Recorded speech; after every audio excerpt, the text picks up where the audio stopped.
χρησιμοποιήσουμε μόνο ένα μπαλόνι. Γιάννη, άμα να σκάσεις παιδάκι μου, πες το μας. Ωραία, ξεφουσκώσε το λίγο. Όχι έτσι. Ακούγεται περίεργα, κράτα. Πρόσεχε μην τρυπηθείς, πρόσεχε μην τρυπηθείς. Θέλω να ρίξουμε μαγική σκόνη όλοι στο μπαλονάκι. Το ξέρετε αυτό που όταν... Το ξέρετε που όταν το τρίβουμε εδώ το μπαλονάκι. Κάτσε λίγο, κάτσε λίγο. Περίμενε, μην κουνηθείς. Πάει και κολλάει εδώ πάνω, και δεν πέφτει. Δεν γίνεται. Καλά. Τέλος πάντων. Να το σκάσουμε. Φυσήξατε όλο το μπαλονάκι.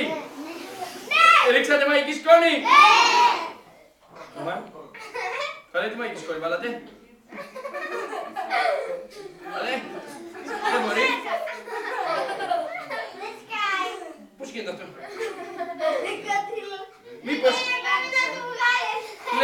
λέτε να έχει το μαγικό σάλιο. Λες να βγει και απ' την άλλη. Έσκασε, πείτε μου.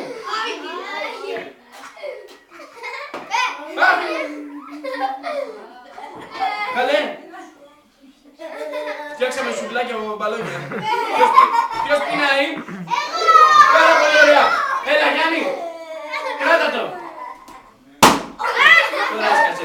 Χειροκρότημα λοιπόν για το φιλαράκι εδώ που φούσκωσε και για τους άλλους δύο που ήταν εκπληκτικοί στο φούσκωμα με τα μπαλόνια. Μπράβο Ανούλα. Μπράβο Γιάννη, καθίστε.